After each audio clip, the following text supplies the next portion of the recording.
The storm clouds gathered like mourners above St. Lucia's cathedral, turning the twilight sky the color of old bruises. Thunder rolled through the stone arches as I stood at the altar in my sister's wedding dress. The ivory silk that Camille never got to wear, altered to fit my smaller frame like a burial shroud. The fabric clung to my skin in the oppressive humidity, each breath feeling like I was drowning on dry land. This dress was meant for her happy ending.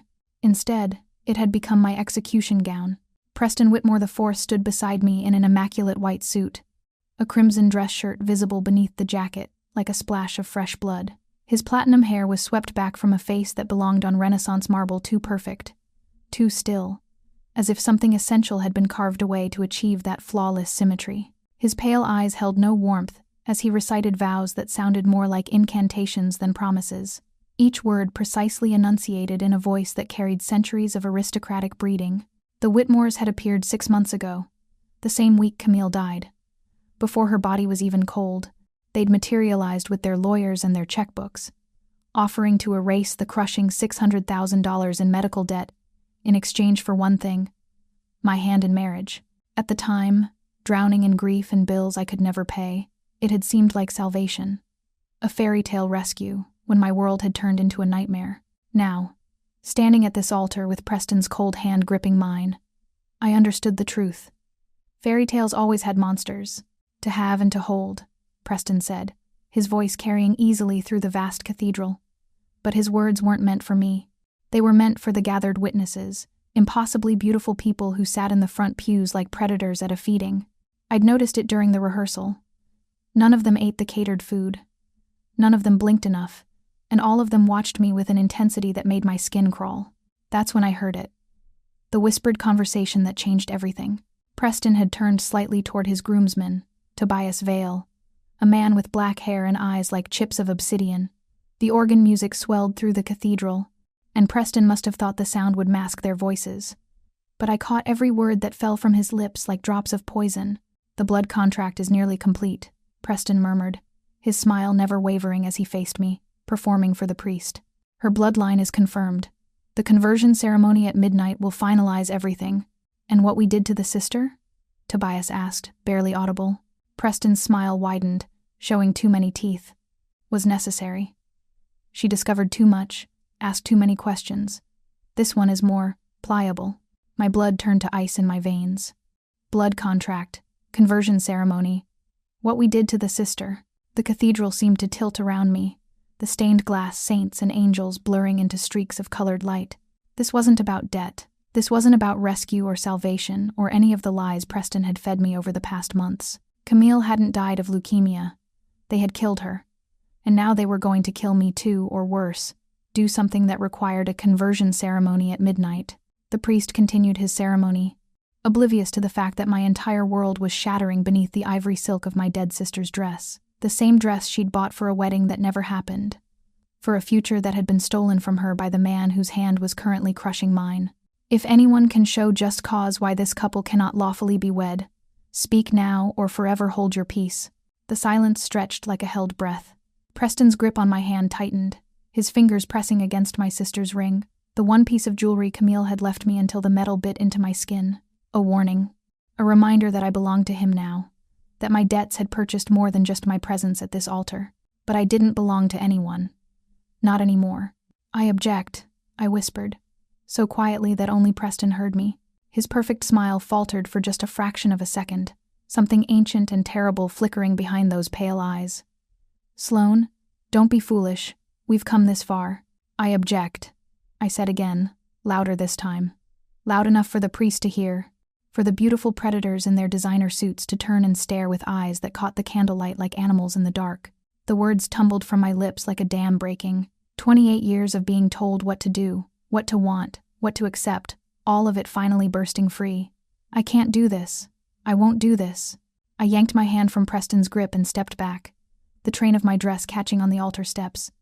The cathedral erupted in whispers that sounded like hissing. "Sloane." Preston's voice dropped to a dangerous whisper, and for the first time, I saw what lurked beneath his civilized mask, something that made every instinct I had scream run. "Think very carefully about what you're doing. Your debts won't disappear just because you've developed cold feet. Neither will your secrets," I shot back, surprised by the steel I heard in my own voice. "Whatever you did to Camille, whatever you're planning for midnight, I won't be part of it." That's when I saw it. The flash of something inhuman in his perfect face pupils that dilated too wide, too fast, and the briefest glimpse of something sharp behind his lips. Not quite a smile anymore, more like a predator baring its teeth. I gathered up my skirts and ran. The rain hit me like a physical blow as I burst through the cathedral doors, the storm breaking open as if the sky itself had been waiting for this moment. Water soaked through the vintage silk in seconds, the dress that was supposed to be Camille's happy beginning now clinging to me like a second skin. Behind me, I could hear Preston shouting, his cultured voice cracking with fury as his perfect plan fell apart. The storm had emptied the streets, leaving them slick and gleaming under the amber glow of the streetlights. I had no car, no money, no phone. Everything was back in the cathedral with my purse, along with the last remnants of my old life. I had nothing except my sister's dress, my sister's ring, and the knowledge that I was running from something far worse than debt. That's when I saw it. A vintage turquoise Jaguar idling at the curb, its chrome gleaming like water under the streetlights. The engine purred with barely contained power, and through the rain-streaked windshield, I could see the silhouette of a man with platinum white hair, holding a phone to his ear. Desperation makes people do impossible things. Desperation makes gallery curators from broken families climb into strangers' cars in the middle of thunderstorms because any unknown danger feels safer than the known monster closing in behind them. I yanked open the passenger door and threw myself inside, my soaked wedding dress spreading across the leather seats like spilled milk. The interior smelled of expensive leather and something else underneath, something ancient and primal that I couldn't name. The kind of scent that clings to dangerous men who never have to ask twice for what they want. The man in the driver's seat ended his call with a sharp word in a language I didn't recognize and turned to look at me. I'd thought Preston was beautiful. This man made Preston look like a pale imitation. Platinum white hair swept back from a face carved in sharp angles and impossible symmetry, high cheekbones, a jaw that could cut glass, and eyes the color of winter ice that held something ancient and knowing in their depths. He wasn't young, despite his perfect features.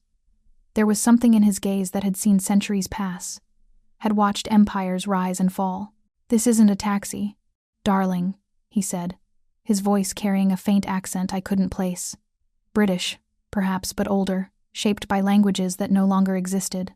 "I don't care what it is," I gasped, water streaming from my hair, my hands shaking as I looked back toward the cathedral. Through the rain, I could see figures emerging, Preston and his wedding guests, moving with inhuman speed toward the car. "Please, they're coming for me. Just drive. I'll pay you anything." The man's eyes narrowed, studying me with an intensity that made me feel transparent.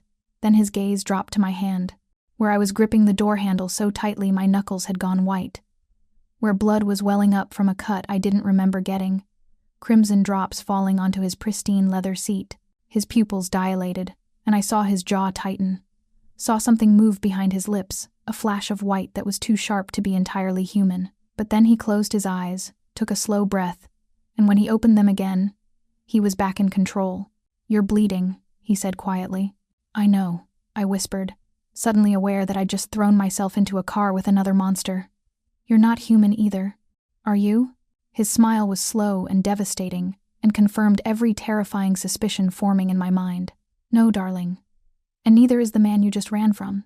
He put the car in gear just as Preston reached us, slamming his palm against the hood hard enough to dent the metal. But the Jaguar was already moving, pulling away with a growl of power that left Preston standing in the rain, his perfect face twisted with inhuman rage. "You just escaped your wedding," the man said, his eyes meeting mine in the rearview mirror with an intensity that stole my breath, "and climbed into the car of the oldest vampire in this city." The world seemed to tilt sideways. Vampire. The word should have been impossible, ridiculous, something from stories and nightmares. But I'd seen Preston's face when his mask slipped. I'd heard him talk about blood contracts and conversion ceremonies, and I'd just watched him dent the hood of a moving car with his bare hand. "Rick Michaels," the vampire said, as casually as if he were introducing himself at a cocktail party, instead of revealing himself as an immortal predator. "And you are Sloane Stevens, recently deceased Sister Camille. 600,000 in medical debt, and apparently important enough for Preston Whitmore to pay off every penny in exchange for marriage." He turned onto a side street, the cathedral disappearing behind us into the storm-dark night. "So tell me, Sloane, Why would a 400-year-old vampire coven want to marry a mortal gallery curator badly enough to erase that kind of debt?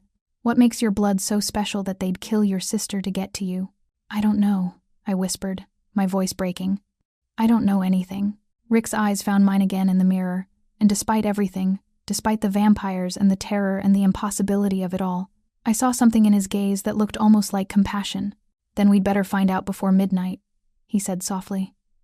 Because whatever Preston has planned for your conversion ceremony, you don't want to still be mortal when it begins.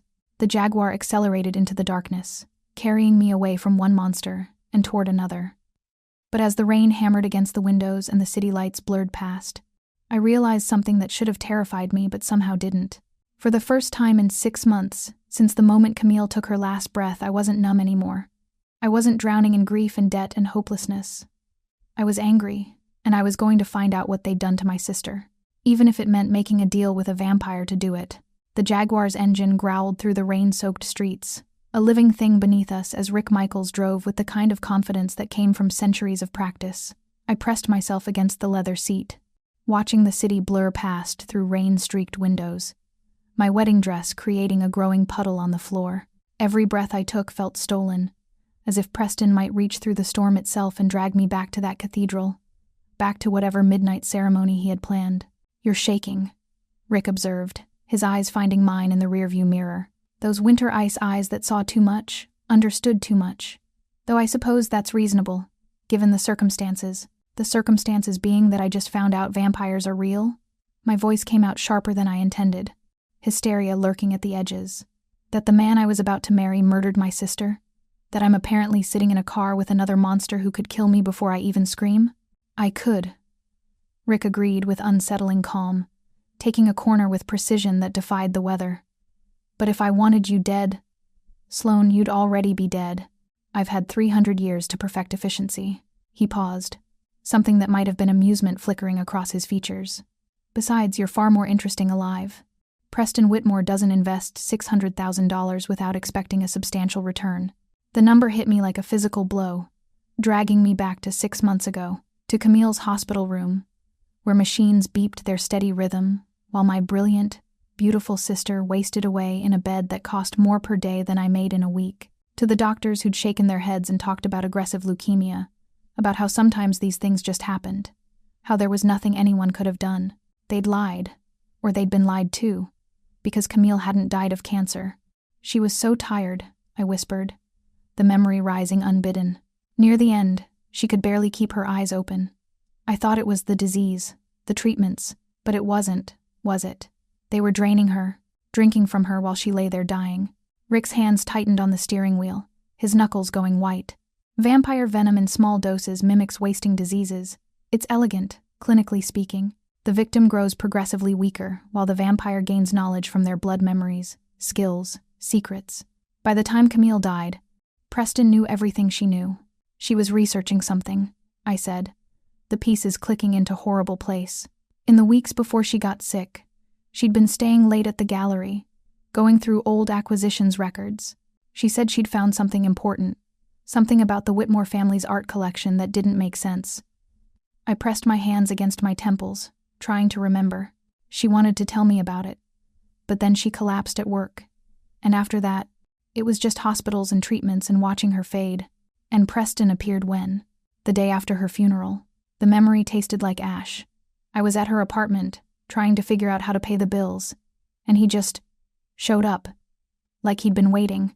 He knew everything, how much I owed, how impossible it was on my curator's salary.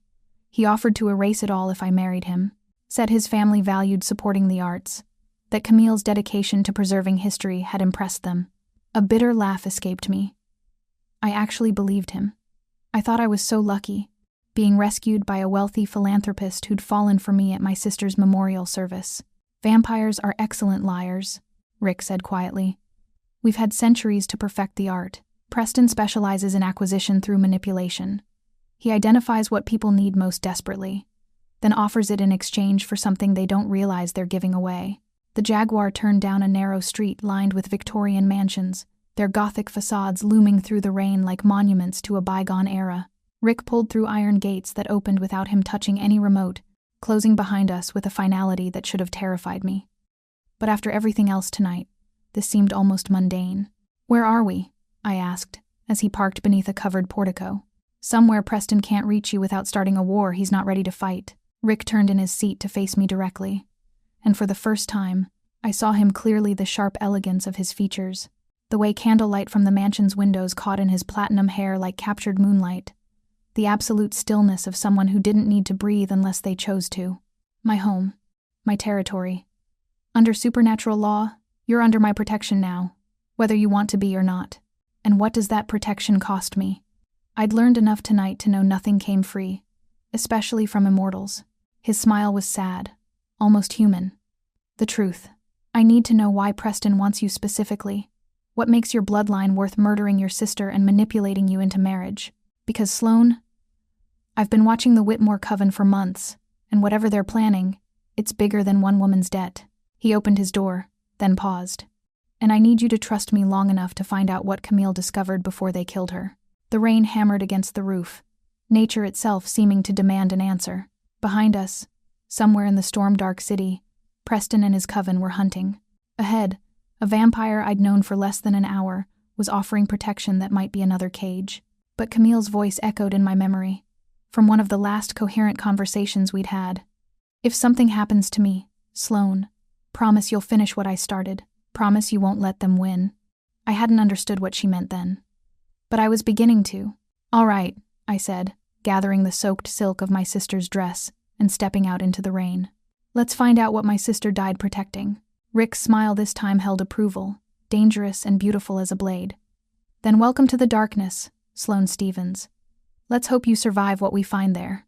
Rick's mansion swallowed me whole the moment I stepped through the entrance, not with cold indifference like Preston's sterile penthouse, but with the warm embrace of history itself. Candlelight flickered from genuine sconces along mahogany-paneled walls, illuminating oil paintings that had to be originals. A Caravaggio, unless I was mistaken. And that landscape could only be a Turner. The air smelled of old books, beeswax, and something herbal I couldn't identify. Sage, perhaps, or rosemary. "Not what you expected?" Rick asked, watching me take in my surroundings with what might have been amusement. "I expected darkness," I admitted. "Gothic horror. Cobwebs and coffins. I've lived through enough genuine horror without recreating it in my decor." He gestured toward a woman descending the curved staircase, Asian features, wearing modern clothes but moving with that same preternatural grace. "Naomi, this is Sloane Stevens. She'll be staying with us while we sort out the Whitmore situation." Naomi studied me with dark eyes that held their own centuries. The Oracle bloodline. Preston finally made his move then. "You knew?" I felt something crack inside me. "You knew what he was planning and you didn't warn me?" "We suspected," Naomi corrected gently. "But vampires don't interfere in each other's. Courtships without proof. The laws that keep us from open warfare are delicate." She turned to Rick. "The guest room is prepared." I took the liberty of providing clothing options. The room they led me to was larger than my entire apartment, dominated by a 4-poster bed draped in deep burgundy velvet. French doors opened onto a balcony overlooking gardens that probably looked enchanting in daylight. And in the walk-in closet, exactly as Naomi had said, hung clothes in my size: jeans, sweaters, dresses, all tasteful and expensive. "You were expecting me," I said, turning to find Rick in the doorway, keeping a respectful distance. "Hoping," he corrected. "I've been watching Preston's movements for months. When you started showing signs of doubt, canceled lunch appointments, research into marriage contract law, I allowed myself to hope you might run." He produced a china cup from seemingly nowhere. "Tea? Earl Grey. You take it with honey, no milk." I accepted the cup with shaking hands, the warmth seeping through the porcelain into my frozen fingers. "You've been spying on me, protecting you. There's a difference." He settled into the armchair by the fireplace when had someone lit a fire, and for the first time, I saw weariness in his ancient features. "You're taking this remarkably well. Most people in your situation would be screaming or catatonic by now." "My sister died 6 months ago," I heard myself say, the words hollow. "I watched leukemia eat her alive over 3 months. I held her hand while she stopped breathing.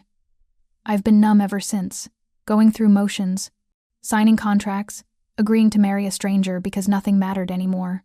I sipped the tea, tasting honey and bergamot and something like normalcy. "This is just a different kind of impossible." Rick was quiet for a long moment. Then, "Come with me. There's something you need to see." His office could have belonged to a detective in a noir film, walls covered with photographs connected by red string. Documents spread across every surface. Maps marked with symbols I didn't understand. But it was the timeline that made my breath catch. Dozens of photos of Camille, arranged chronologically. "This was taken 8 weeks before her death," Rick said, pointing to an image of my sister leaving the gallery. She looked vibrant, healthy, laughing at something off camera. And this, 2 weeks later, the next photo showed a ghost. Camille's cheeks were hollow, her skin pale, her eyes shadowed with exhaustion that seemed to radiate from her bones. I'd attributed it to stress, to overwork. But now, knowing what I knew, leukemia doesn't progress this fast, Rick continued, his voice clinical, detached in a way that told me he was anything but. But vampire venom administered in small doses over weeks? This is textbook. The victim weakens gradually while the vampire extracts not just blood, but memories, knowledge, skills. Preston didn't just kill your sister, Sloane. He consumed everything she knew. The teacup shattered against the floor. I didn't remember throwing it. Why? The word ripped from my throat. Why Camille? She was just a curator. She never hurt anyone. She only wanted to preserve beautiful things. Because of this, Rick laid out medical records stamped with the Whitmore Industries logo. Both of you carry a rare genetic marker so rare it appears in perhaps 1 in 10 million humans. Oracle blood. In ancient times, people like you were considered blessed, cursed, powerful. Your blood can break supernatural barriers, nullify certain magics, and most importantly, he met my eyes, his expression grave. Complete rituals that would otherwise be impossible. What ritual? My voice sounded distant, someone else's words in my mouth.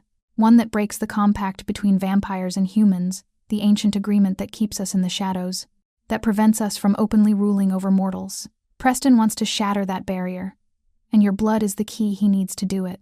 The room tilted.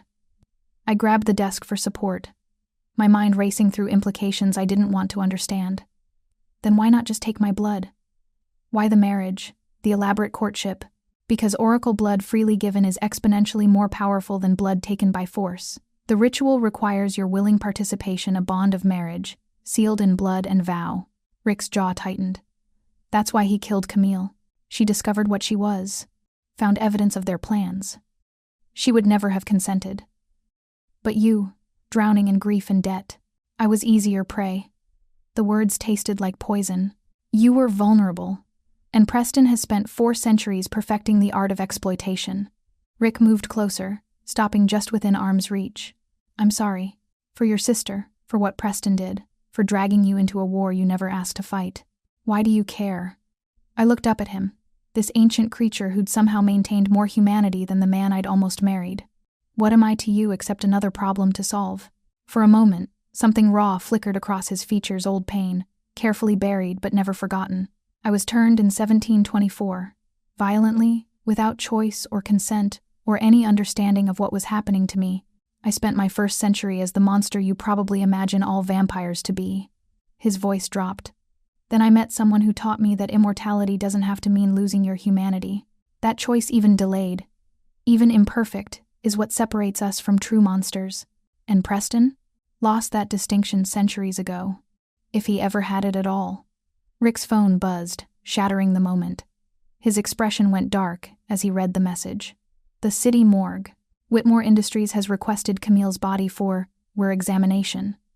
They're going to destroy the evidence, make the puncture marks disappear.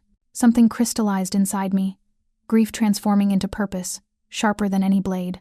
Then we need to see her first, document everything before they can erase what they did. Rick smiled, and for the first time, I saw approval in those winter ice eyes. That's the spirit I was hoping for. I want justice for my sister, I said, surprised by the steel in my own voice. And I want to watch Preston's world burn.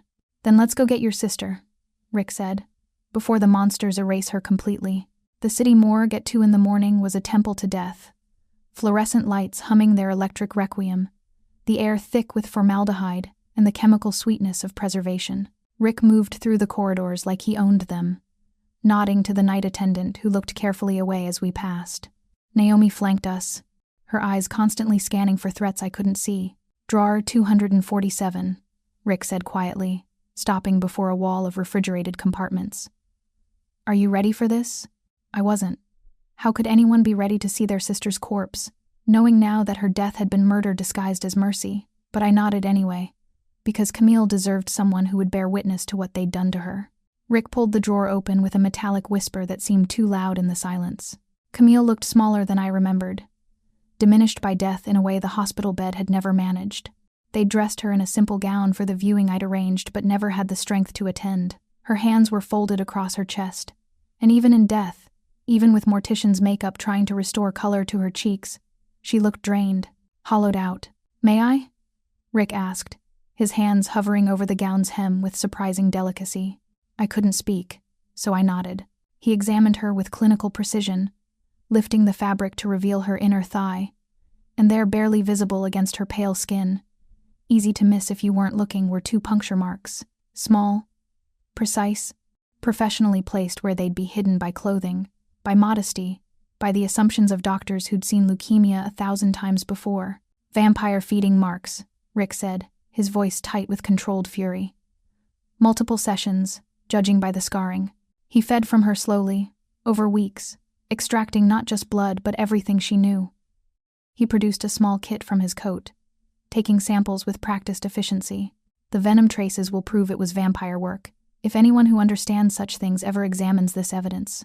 "He drank from her," I whispered, the words scraping my throat raw. "While she was dying, while I was reading to her and holding her hand and begging her to fight, he was draining her like she was nothing more than a convenient meal." "Sloan," Rick started, but I was already moving, my hands searching through the personal effects bag the morgue had stored. Camille's clothes from her last hospital admission, her jewelry, her fide, her locket, I said, my fingers closing around the antique silver. "She never took it off. It was our mother's, the only thing we had left of her after the accident. But when I opened it, the photograph of our mother was gone. Instead, there was a tiny key brass, ornate, the kind that opened old-fashioned locks, and a slip of paper folded so small it was almost invisible. My hands shook as I unfolded it, recognizing Camille's handwriting immediately. "The truth is in the gallery, behind Ophelia's drowning. I'm sorry I left you alone." "See." "What gallery?" Rick asked, reading over my shoulder. "Where I work, the Hartley Gallery downtown. Camille curated a pre-Raphaelite exhibition there 3 months ago, right before she got sick." My mind raced. "Ophelia's drowning, that's the Malaise painting. She must have hidden something behind it. Then we need to—" Rick's head snapped up, his expression going predatory. "They're here. Naomi, get Sloan out." The morgue doors exploded inward. 3 figures moved with inhuman speed, Whitmore enforcers, beautiful and deadly, and utterly without mercy. Rick met the first one with violence that made my earlier fears seem quaint. This was what vampires were beneath the civilized veneer, apex predators executing a dance older than nations. Naomi grabbed my arm, pulling me toward the emergency exit, but one of the enforcers broke through Rick's defense. I saw fangs, saw eyes gone black with bloodlust, saw death coming for me, and then Naomi was there, taking claws meant for my throat across her shoulder instead. She screamed, a sound no human could make, and the corridor filled with the smell of burning flesh. "Run!" she snarled, shoving me toward the exit even as she grappled with the creature. "Rick will follow." I ran, Camille's locket clutched in my fist, through corridors that blurred with tears and terror. Behind me, the sounds of combat echoed like thunder, inhuman shrieks, breaking furniture, Rick's voice calling orders in languages I didn't recognize. Then his hand found mine in the darkness, pulling me through a door I didn't remember opening, into the pre-dawn streets, where his Jaguar waited like a promise of salvation. "Naomi?" I gasped as we sped away from the morgue. "We'll heal. Vampires are difficult to kill permanently."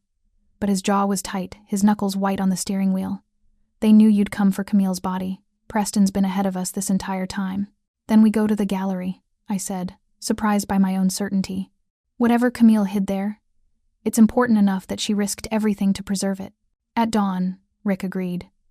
"When vampires are weakest, when Preston's people will be seeking shelter from the sun." The gallery looked haunted in the gray light of morning, its windows dark and unwelcoming. I used my curator key with trembling fingers, disabling the alarm with a code I'd typed 1,000 times before. The familiar space felt alien now, every shadow potentially hiding threats, every quiet corner a possible ambush. The Malaise painting hung exactly where Camille had placed it, Ophelia floating in her watery grave surrounded by flowers that symbolized her tragic fate. I'd always found it beautiful in a melancholy way. Now it just looked like prophecy. "Help me take it down," I said to Rick, and together we lifted the heavy frame from the wall. Behind it, hidden in a hollowed-out section of the wall itself, was a small safe. The key from Camille's locket fit perfectly. Inside, her laptop, a leather journal, photographs, and photocopies of texts so old they must have been from rare book collections or museum archives. I powered on the laptop with shaking hands, navigating to the most recent files.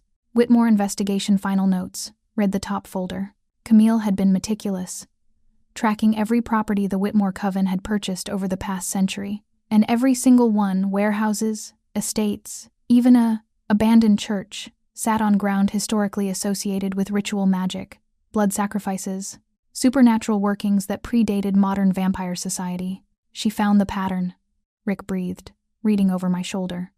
She figured out what Preston was planning before any of us did. The journal was worse. Page after page of Camille's elegant handwriting documenting her discoveries. Historical records of oracle-blooded humans throughout history. Always female. Always sacrificed during celestial events. Always resulting in catastrophic shifts in supernatural power structures. And then, circled in red ink, highlighted and annotated with my sister's growing horror, the blood moon prophecy. When oracle blood spills on the altar of the founders, freely given through bonds of love or law, the covenant shatters and night eternal begins. The barrier between mortal and immortal realms will fall, and the children of darkness shall walk in perpetual shadow, feeding without consequence or restraint.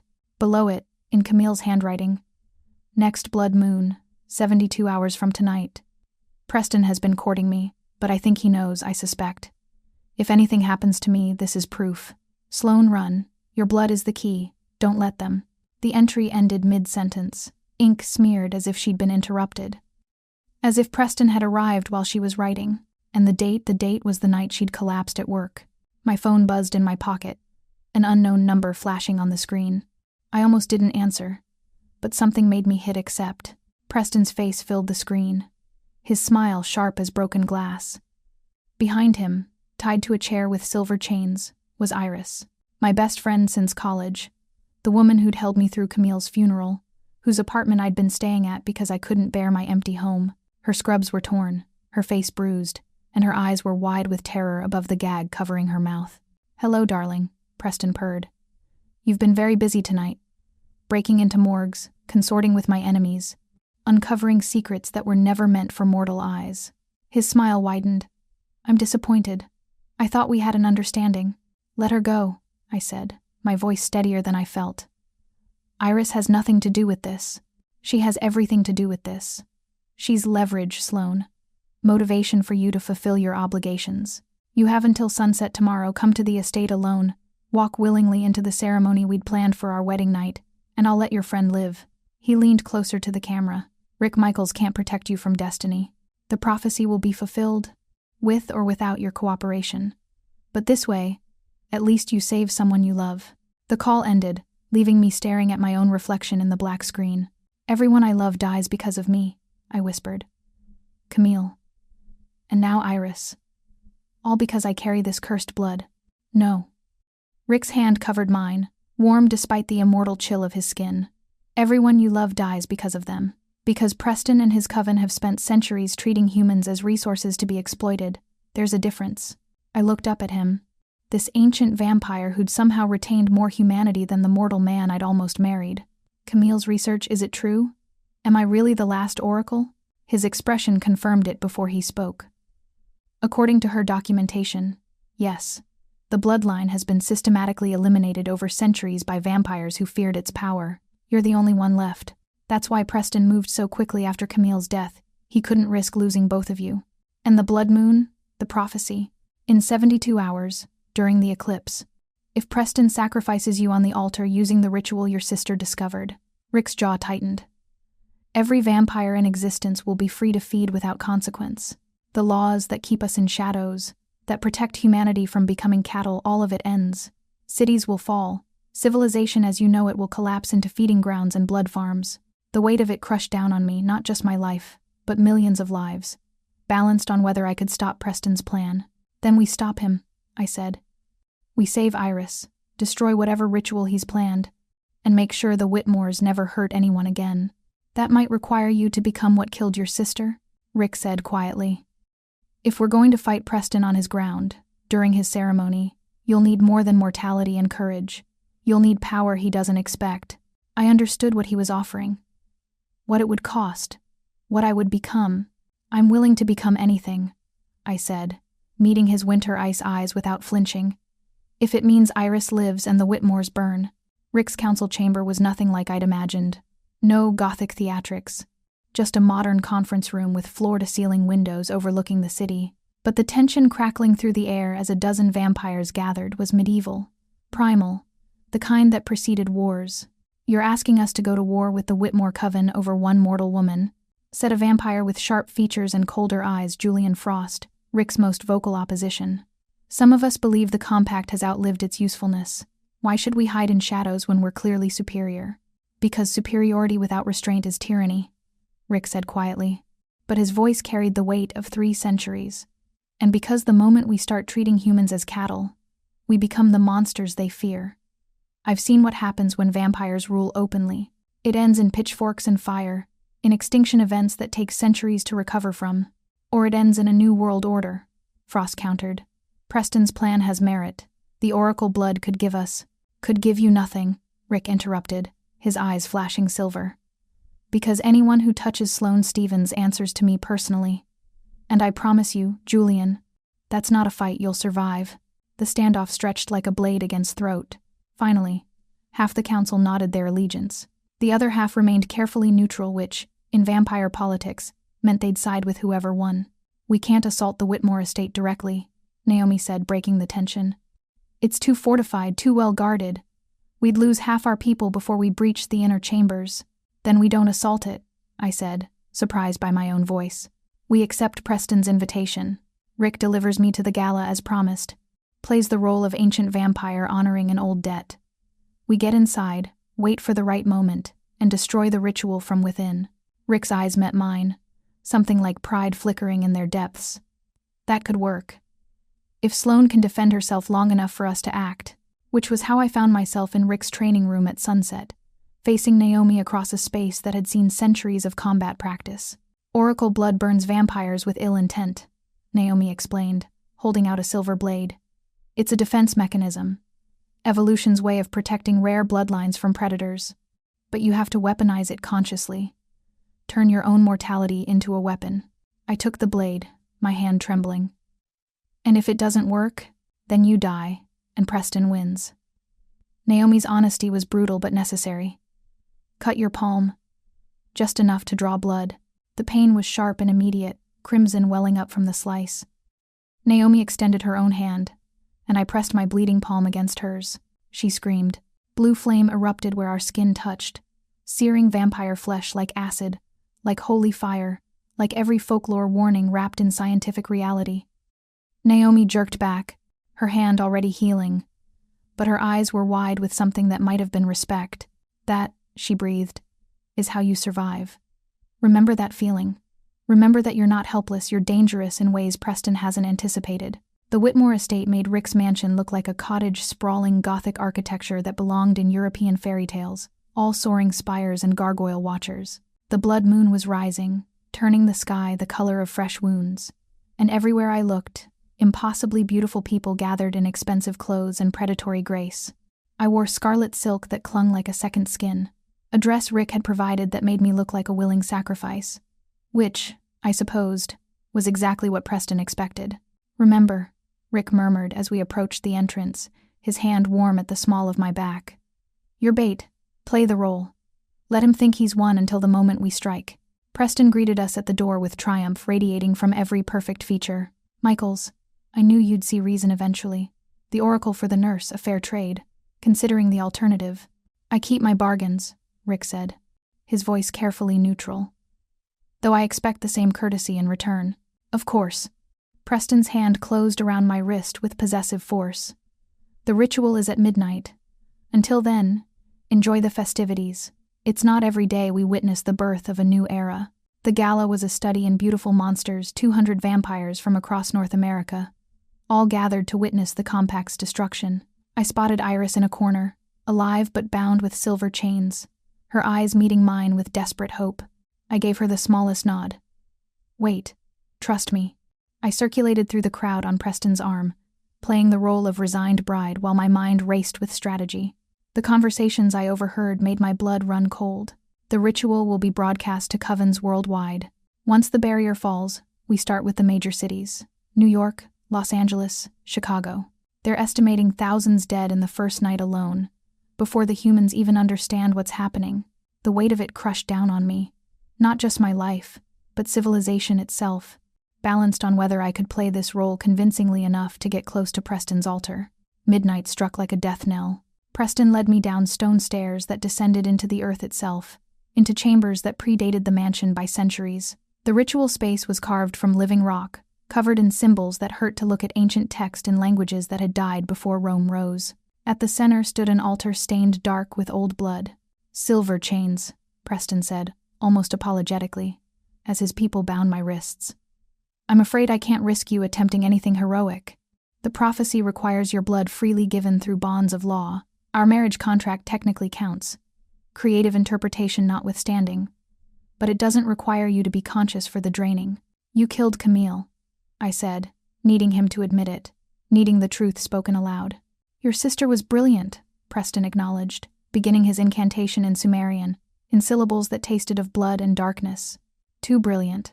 She discovered what she was, found evidence of our plans, refused every attempt at manipulation. So yes, I drained her slowly, made it look like disease, and extracted every secret she'd hidden before she died." His fangs extended, gleaming in the candlelight. "You, though grief made you pliable, debt made you desperate. You came to me willingly, signed contracts, agreed to bond yourself to me. You made this so much easier than she did." His fangs lowered toward my throat, and I felt the cold touch of death reaching for me. The ceiling exploded. Rick descended like an avenging angel, his loyalists crashing through stone and spellwork with violence that defied physics. The chamber erupted into chaos, vampire against vampire. Ancient grudges settled in blood and fangs and supernatural fury. I cut my wrist on the edge of the silver chains, feeling my oracle blood well up hot and powerful. When Preston's guards reached for me, I sprayed crimson across their faces. They screamed, flesh burning where my blood touched, and I twisted free from the altar. "Iris!" I screamed, finding her in the chaos. "Naomi, get her out!" But the ritual had begun. The chamber sealed itself with blood magic, Preston's power anchoring reality like chains. He cornered me at the altar, wounded but triumphant, his eyes gone black with bloodlust. "You can't stop what's already in motion," he snarled. "Your blood called to the moon. The compact is breaking." Rick drove him back with violence that shook the foundation, but I could see vampire blood pooling from wounds that were healing too slowly. Preston was stronger here, in his sanctum, fueled by centuries of preparation. "If I can't complete the ritual properly," Preston hissed, "I'll simply drain you dry anyway. Your oracle blood alone will make me powerful enough to slaughter everyone you love." He lunged with inhuman speed, fangs sinking deep into my throat. The pain was exquisite, terrible, final. I felt my life pouring out, felt cold spreading through my veins like winter claiming summer. Rick's anguished scream seemed to come from very far away. Then Rick was there, killing Frost who'd tried to hold him back, reaching me with hands that trembled with 300 years of controlled violence finally breaking free. "I can turn you," he said, his voice cracking with emotion I'd never heard from him. "It's the only way to save your life. Sloane, please. I'll become like them," I whispered, my vision dimming. "You'll become like me. There's a difference." Preston laughed, blood drunk on my oracle essence. "Do it, Michaels. Turn her. Corrupt the oracle. That completes the prophecy just as well, her willing sacrifice or her corruption. Both paths lead to my victory." And suddenly I understood. Death or corruption, Preston had planned for both. Either way, he won. Unless there was a third option. "Turn me," I said, clarity cutting through the dying fog. "But I choose this. I choose transformation, not corruption. My blood, my choice. Not his sacrifice, my weapon." Rick's wrist opened against his fangs, and he pressed it to my lips. "Drink." The taste was copper and lightning and centuries of controlled power. I drank, feeling vampire venom mix with my oracle blood, feeling impossible alchemy ignite in my veins. Blue flame erupted from my body. Preston screamed, the fire spreading from my blood still in his mouth. Oracle essence rejecting corruption, transforming instead into something new. The prophecy inverted like a reflection in shattered glass, not breaking the compact but reinforcing it. Not destruction but metamorphosis. I understood in that moment of transformation what the ancient prophecy had truly meant. When Oracle blood freely chooses the night, the covenant transforms. Not broken but reborn. Preston burned from within, Oracle fire consuming him. 400 years of existence crumbling to ash in memory. The chamber shook. The blood moon overhead pulsed once, twice, then settled into ordinary crimson. And I collapsed into Rick's arms as my humanity died and something unprecedented was born. "I've got you," he whispered, his voice the last thing I heard as darkness claimed me. "I've got you." 3 days, I would learn later. 3 days of transformation, of fever dreams, and death and rebirth. But in that moment, I only knew peace. The transformation took 3 days, and every second felt like dying. I relived Camille's death in fever dreams, so vivid they might have been visions, saw Preston's first approach at the gallery, his cultivated charm, masking predatory intent, watched him isolate her, court her, then slowly drain her life away, while doctors scratched their heads over symptoms that mimicked leukemia perfectly, saw her final night, understanding too late what he was, trying desperately to hide her research before he came for her again. My body died by inches. Every cell burned and reformed, humanity scorched away to make room for something ancient and powerful. The pain transcended description, like being unmade at the molecular level and reassembled into a new configuration that defied natural law. Through it all, Rick never left my side. "Most vampires turn alone," Naomi explained on the second day, when my screams had finally subsided into whimpers. "They wake as monsters because they have nothing to anchor their humanity. But you have Rick, and that makes all the difference." On the third day, I opened my eyes. The world had transformed. I could hear heartbeats from miles away, Iris sleeping in the guest room, her pulse steady and strong, could see in absolute darkness, every shadow painted in shades of silver and gray, could smell blood moving through living bodies like rivers of warmth in the night. And the hunger god. The hunger was everything folklore promised and worse. All-consuming, desperate, a void that demanded to be filled with the only thing that would satisfy it. Rick's hand found mine in the darkness. "Breathe. You're stronger than the hunger. You've always been stronger than what tries to consume you." His voice became my anchor. I focused on it, on the control he'd maintained for 3 centuries, on the choice he made every night to be protector instead of predator. The hunger didn't disappear, but it became manageable, a presence I could acknowledge without surrendering to. "That's it," he murmured, pride warming his voice. "You're doing beautifully." Over the following weeks, I discovered my unique nature. The oracle blood that should have been consumed in my transformation had instead fused with vampire venom, creating something unprecedented.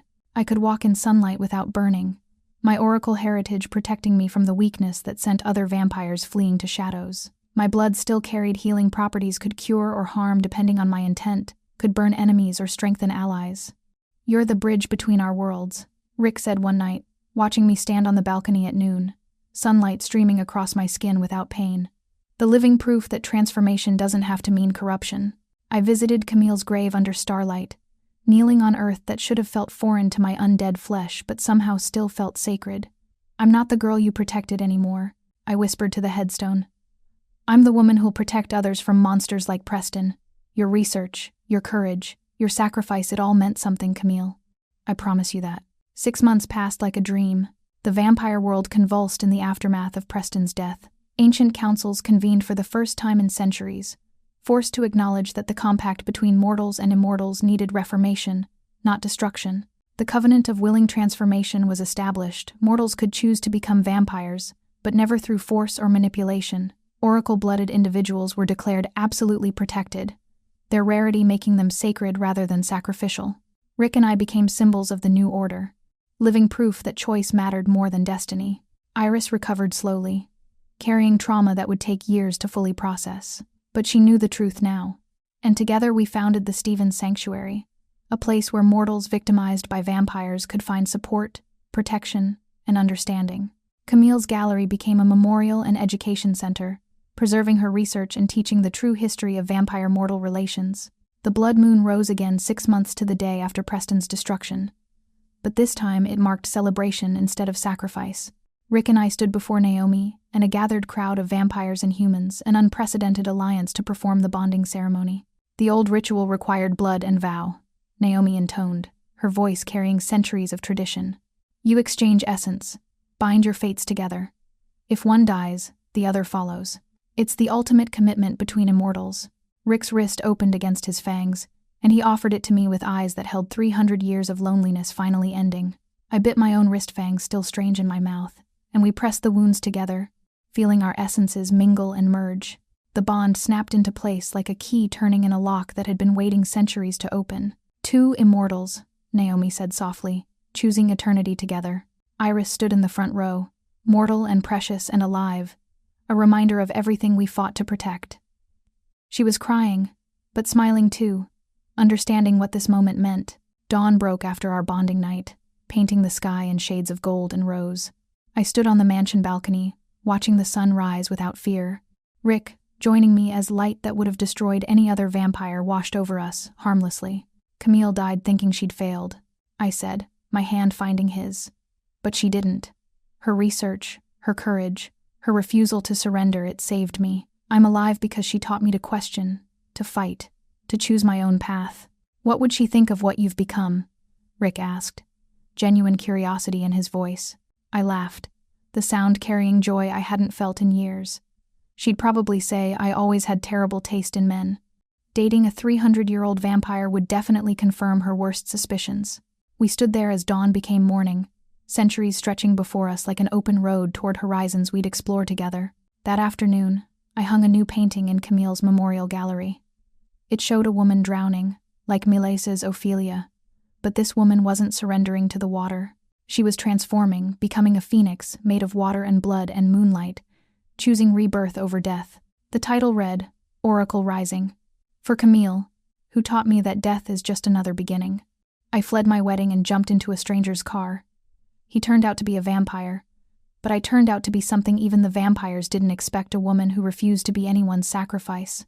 6 months ago, I would have died to save Camille. Now I live to honor her. And I'll spend eternity making sure no one else has to choose between love and survival. Because everyone deserves what I found in the darkness. The freedom to choose what they become. I'm not trading one cage for another. I'm choosing wings.